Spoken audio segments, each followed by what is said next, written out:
Vemos um campo de batalha. Pessoas lutando, fogo passando por cima de suas cabeças. Está a última linha de defesa da fortaleza Endeavor, no Grande Reino.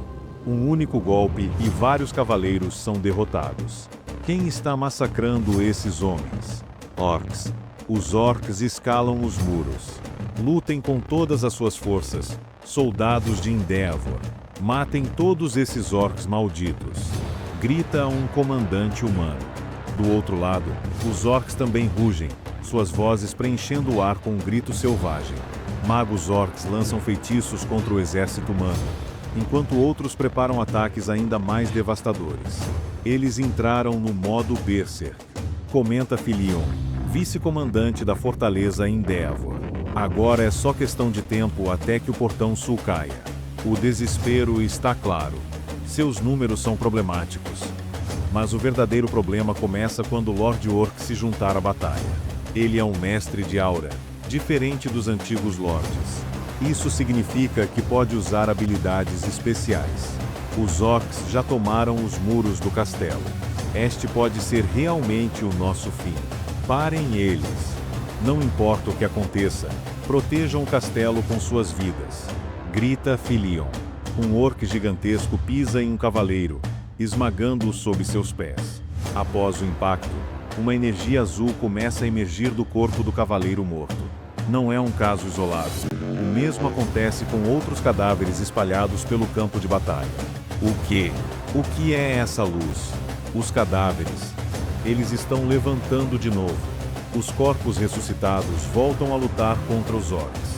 É um necromante. Por que tem um necromante aqui? De repente, uma explosão ecoa no campo de batalha, e um gigante surge lutando no centro do caos.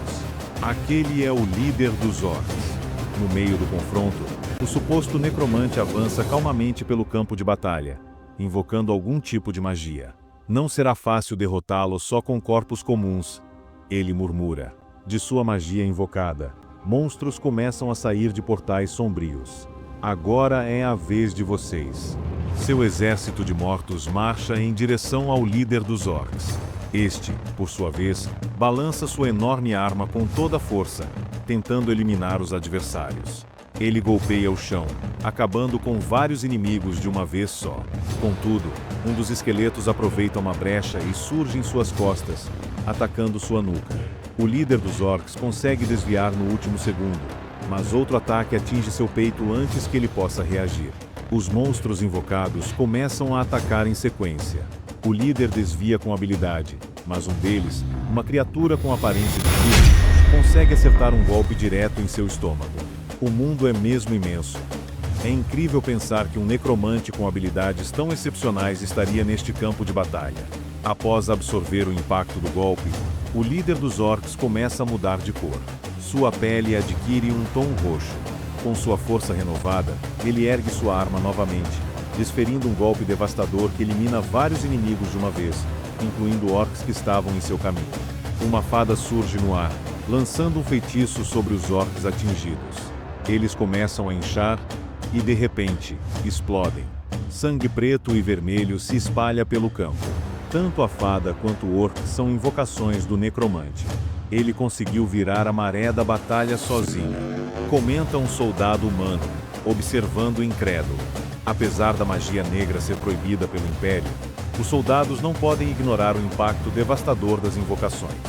Eles assistem, imóveis, enquanto o necromante permanece ao lado de suas criaturas. Nunca pensei que meros cadáveres pudessem me forçar a recuar, diz o líder dos orcs. Mas não pense que pode me derrotar só com isso. O necromante sorri. Esplêndido. Finalmente, um corpo útil.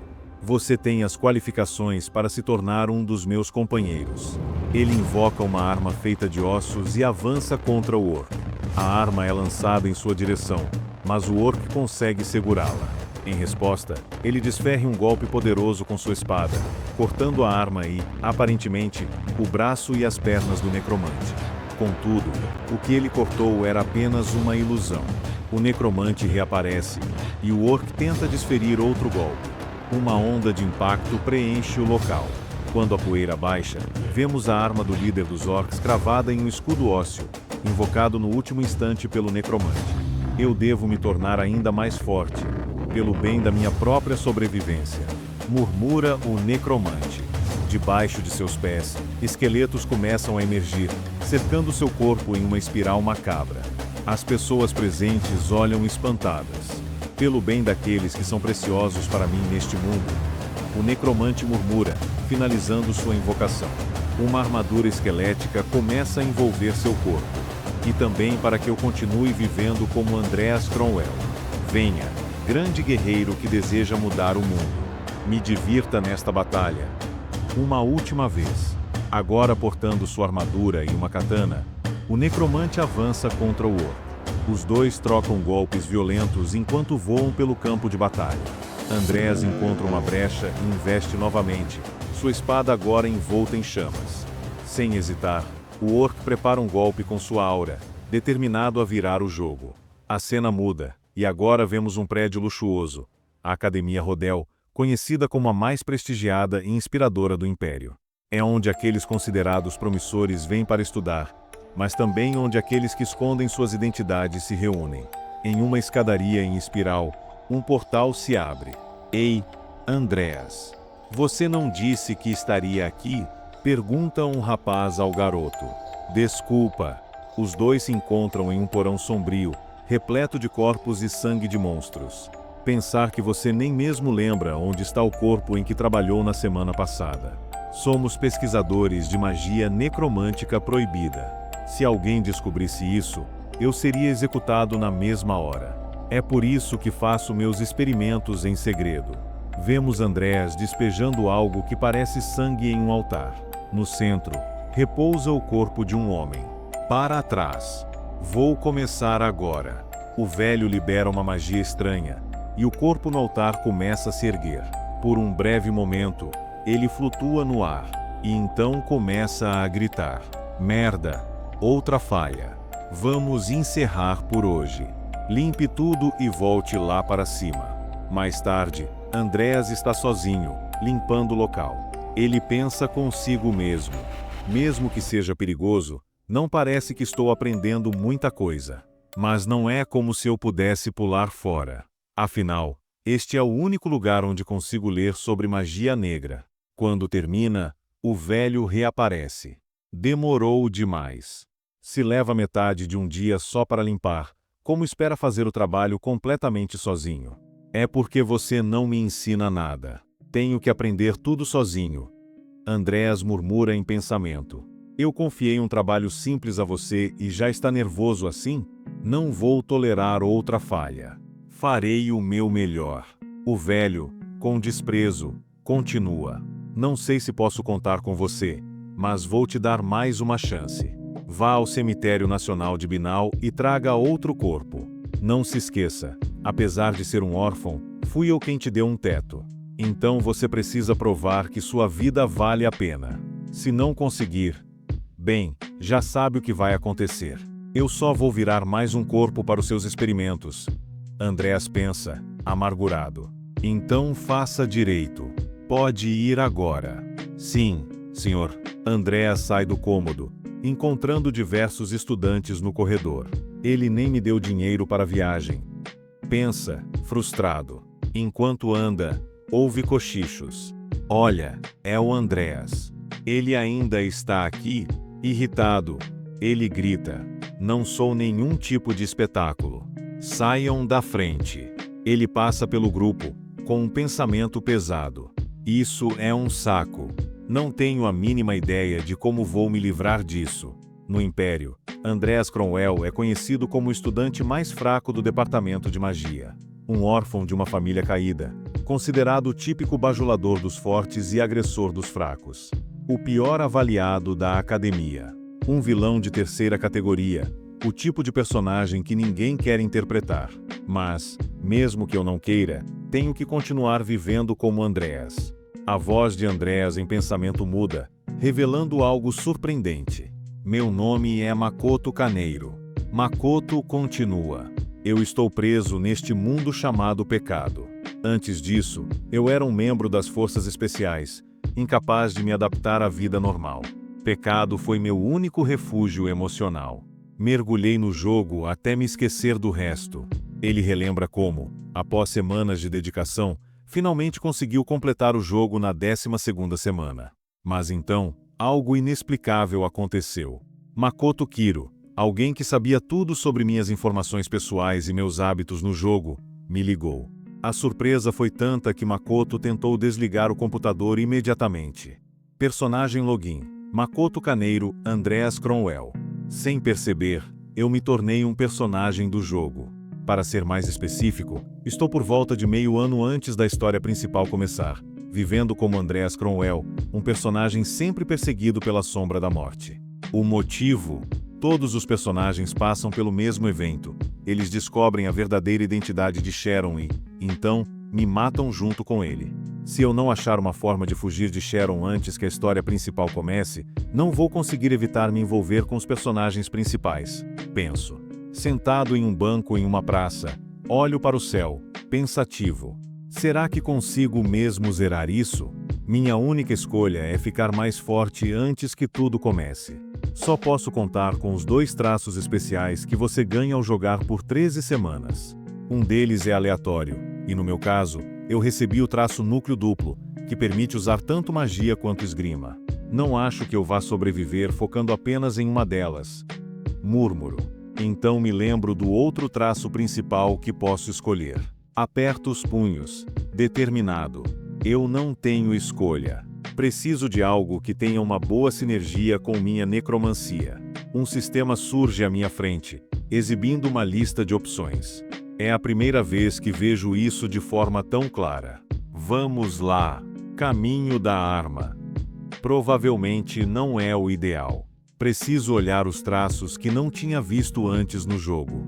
Então, meus olhos encontram algo intrigante. Evolução. Evolução? Leio a descrição. O texto explica que é um fenômeno que adapta um ser vivo para que ele alcance patamares mais altos. Isso é um traço que eu nunca tinha visto antes no jogo. Mas o que eu realmente preciso agora é algo que me permita superar as muralhas que me aguardam. Sem hesitar, seleciono o traço. Traço selecionado. O sistema desaparece, e eu começo a ter visões. Vejo não apenas meu próprio futuro, mas também os monstros que serei capaz de invocar e o potencial da minha habilidade esquelética. Neste mundo, eu definitivamente vou sobreviver. Vou zerar este jogo como Andreas Cromwell. Dormitório Folha de Carvalho, Academia Rodel, prédio público. Andreas Cromwell era um vilão sem muita importância no jogo. Fraco, incapaz de lançar sequer uma magia elemental decente. Minha única habilidade imediata é a necromancia dele. Foi exatamente por isso que escolhi o traço evolucionário. Penso, determinado. Antes de ir ao cemitério nacional, decido passar na sala de pesquisa subterrânea. Não posso perder tempo. Preciso ficar mais forte rapidamente. A sala é repleta de prateleiras com livros. Começo a procurar algo útil. Introdução à magia negra. Eu irei me tornar o Mago Negro. Magia negra problemática. Que títulos horríveis. Seguro um dos livros, ciente do perigo. Seria minha morte instantânea se fosse descoberto com qualquer um deles. De repente, percebo algo alarmante. Mas tem algo nesta sala que pode me matar agora mesmo. Olho em direção a uma cela. Lá dentro, vejo uma mulher de aparência assustadora. Ela é claramente uma vampira. Os vampiros neste jogo são imunes à luz direta do sol e mestres em magias poderosas. Esse tipo de criatura não seria capturado facilmente, nem mesmo por Sharon. Ela provavelmente é tão forte quanto um boss intermediário. Penso. A vampira percebe minha presença e chama por mim. Ei, você não vai me ajudar a sair daqui? Mais tarde, Andreas está dentro de um trem, relembrando o encontro. Para ser honesto, foi tentador. Talvez fosse um presente de Deus. Ele murmura. As palavras da vampira ainda ecoam em sua mente. Se você me soltar, eu mato Sharon. Você não tem medo de que ele te mate algum dia? Como esperado de uma vampira. Ela viu através da minha cautela com Sharon. Andreas reflete sobre o momento. Talvez eu não estivesse agindo como o verdadeiro Andreas por um tempo. Talvez tenha sido por isso que ela percebeu. Na memória, ele lembra de sua resposta hesitante. Se eu te soltar, não há garantias de que você vai me deixar ir. Eu juro que não vou te matar. A vampira responde. Andreas se mantém cético. Será que uma criatura superior como ela manteria uma promessa feita a um humano? É verdade. Eu juro. Andreas continua duvidando da proposta, sua mente dividida. Eu deveria mesmo acreditar nisso? Andreas pensa, ainda incerto sobre a proposta da vampira. Eu vou pensar nisso. Se eu trair meu professor de cara, as coisas podem ficar complicadas. Ei, não há tempo para pensar. Me solta agora mesmo. Grita a vampira, impaciente. No trem, enquanto reflete, Andreas tenta organizar seus pensamentos. Talvez seja melhor pesquisar mais sobre vampiros. Pode ser que tenha algum livro sobre como lidar com eles em algum lugar. Logo, o sistema do trem anuncia. Próxima parada. Estação Arf. As portas irão abrir pelo lado direito após a parada. Chegando na estação, ele desce carregando sua mala e segue em direção ao cemitério nacional. Apenas alguns passos o deixam exausto. Esse corpo realmente é de um mago? Já estou cansado só de carregar isso. Dinheiro é bom, mas preciso melhorar minha força física urgentemente. No portão do cemitério, ele se apresenta. Vim da casa Jenny. Sou o terceiro neto dela. O porteiro o encara, desconfiado. Trouxe flores. Sim, 13 íris céu azul. O homem assente, permitindo sua entrada. Entendido. Pode entrar. Eu tinha uma memória fraca sobre isso. Ainda bem que funcionou, pensa Andreas, aliviado, enquanto adentra o cemitério. Lá dentro, ele se encontra com um coveiro idoso, que reclama. Meu quadril dói. Mas aqui está. Um cadáver de cavaleiro. É pegar ou largar. Muito obrigado. Responde Andreas, com esforço para carregar o corpo. Droga, ele é pesado. Preciso sair daqui antes que escureça demais. Enquanto arrasta o corpo até a mala, algo em uma lápide próxima chama sua atenção. Ele para, intrigado. Espera aí. Esse nome parece familiar. De repente, ele arregala os olhos, reconhecendo. Não pode ser. Esse é o mestre de aura, Nikel Lifil. Imagens da vida de Nikel passam por sua mente. Ele lembra de como o velho dedicou décadas ao treinamento intenso, balançando sua espada em frente a uma cachoeira, tentando alcançar a perfeição. Apesar de ter se tornado o maior mestre de aura, Nikel morreu de velhice, sozinho. Isso era um dos easter eggs do jogo. Ainda me pergunto por que colocaram isso aqui. Mas ninguém sabe que Nikel alcançou o nível de mestre de aura antes de morrer. Ele observa o cadáver. Se eu criar um cavaleiro da morte com esse corpo, nem mesmo Sharon conseguiu criar um cavaleiro de alto ranking. Mas, com minha evolução, será uma história completamente diferente. Eu definitivamente preciso de corpos com habilidades latentes. Andreas tenta negociar com o coveiro. Senhor Pion, por favor, eu realmente preciso desse corpo. O coveiro é firme. Não. Você precisa da permissão do Sharon primeiro. Andreas insiste, pensando rápido. Por favor, pense na minha posição. E se eu trocar isso pelo corpo? Ele tira do bolso um anel antigo e mostra ao coveiro. O velho observa com interesse. Esse anel está gravado com o brasão de um conde. O coveiro hesita, percebendo o valor.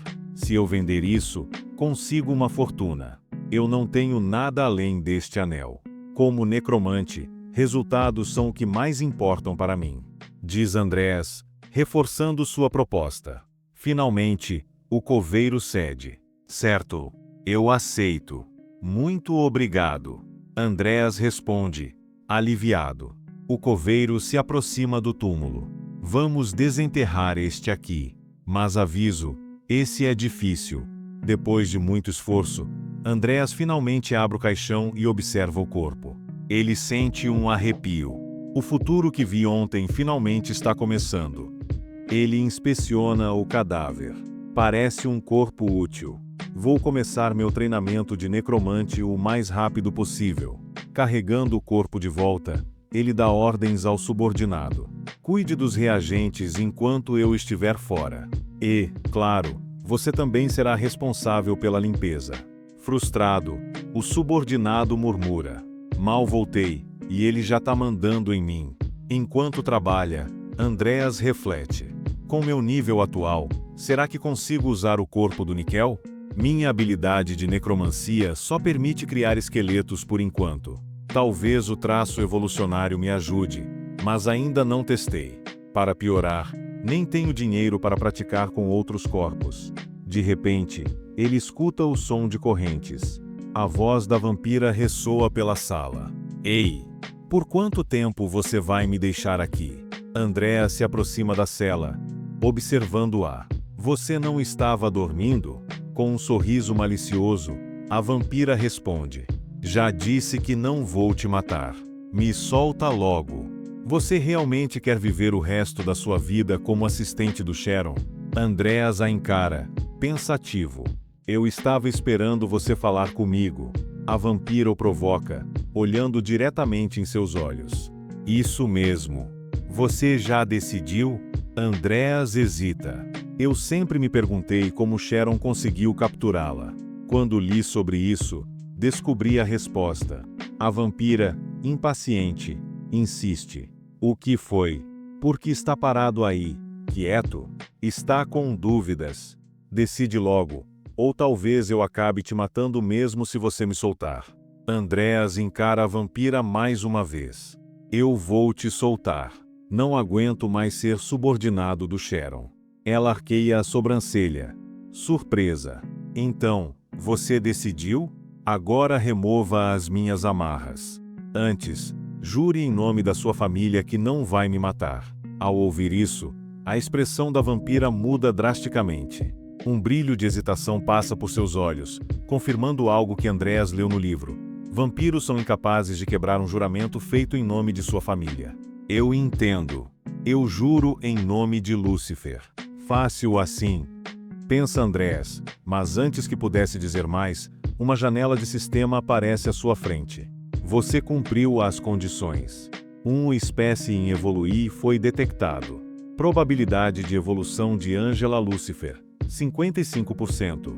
Probabilidade de evolução? Só porque ela jurou. Murmura, confuso. Curioso, ele acessa páginas sobre a habilidade evolução. Alvos que acumulam muita experiência podem evoluir de nível baixo para um nível mais alto. Pode ser usado em todos os alvos que não são hostis. Uma divergência genética pode ocorrer. Andreas lê com atenção. Então, posso usar essa habilidade em outras entidades além das minhas invocações? Essa é a chance perfeita de testar antes de usar no Níquel. Mesmo que algo dê errado, não será minha culpa. Ele seleciona a opção Sim no sistema. O que foi? Você me enganou. A vampira grita, mas antes que possa terminar a frase, algo começa a acontecer. O corpo dela se contorce. Gritos de dor ecoam pela sala. Ei, seu maldito! O que você fez? Se controla. Andreas grita, mas a vampira desaba no chão, inconsciente. Ele observa, preocupado. Droga, agora nem sei se isso deu certo ou não. Mas pelo menos aprendi algo importante. Se consigo evoluir entidades que não são minhas invocações diretas, com certeza posso evoluir as minhas próprias. Acho que está na hora de testar isso no Níquel. Com essa ideia em mente, Andreas começa a preparar o ritual de invocação. Ele posiciona o corpo do cavaleiro no centro do altar. Vamos fazer isso. Invocação de esqueleto. Uma luz sombria envolve suas mãos enquanto a magia é ativada. O sistema responde. Necromancia básica. Invocação de esqueleto foi ativada. Um cadáver foi detectado. Um alvo apto foi identificado. Efeitos adicionais serão aplicados. Mana começa a fluir de Andreas, preenchendo o ambiente. Ele ofega. Essa é a quantidade de mana necessária só para invocar um esqueleto? Enquanto ele canaliza a magia, o corpo do cavaleiro começa a se transformar. A carne evapora, revelando apenas os ossos. Após o processo, o esqueleto se levanta lentamente. Necromancia básica. Invocação de esqueleto foi bem sucedida. Um esqueleto lendário foi invocado. O nível de invocação de esqueleto aumentou de 1 para 3. O nível do cadáver é alto. Bônus de status foram aplicados. O nível do cadáver é extremamente alto. Rank aumentado. Soldado esqueleto. O nível do cadáver é transcendente. Ele pode recuperar um pouco de seu senso próprio do passado. Andreas observa. Incrédulo. Isso foi um sucesso enorme. Ele até subiu de rank. De um simples esqueleto para um soldado esqueleto lendário. O sistema continua a relatar. Soldado esqueleto lendário. Nickel Lifil. Morto-vivo de rank 2. Traços. Senso próprio. Maestria em espada. Ele analisa o último traço com admiração. Maestria. Isso é o ápice da habilidade em algo. O último estágio de proficiência. Não há nada acima disso. É o único traço que pode ser obtido por esforço e crescimento. Pensar que esse esqueleto ainda mantém isso.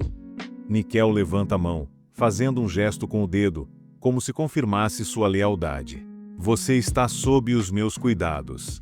Nickel faz outro gesto, como se reconhecesse as palavras de Andreas. Acho que o mesmo vale para mim. Mais tarde, Andreas está em seu quarto, refletindo sobre os próximos passos. Ainda tenho quase um ano até a morte do Sharon. Se eu quiser sobreviver, tem muitas coisas que preciso fazer. Mesmo se eu deixar minhas habilidades de invocação de lado, a proficiência delas continua aumentando. Ele observa as informações no sistema. Andreas Cromwell, humano.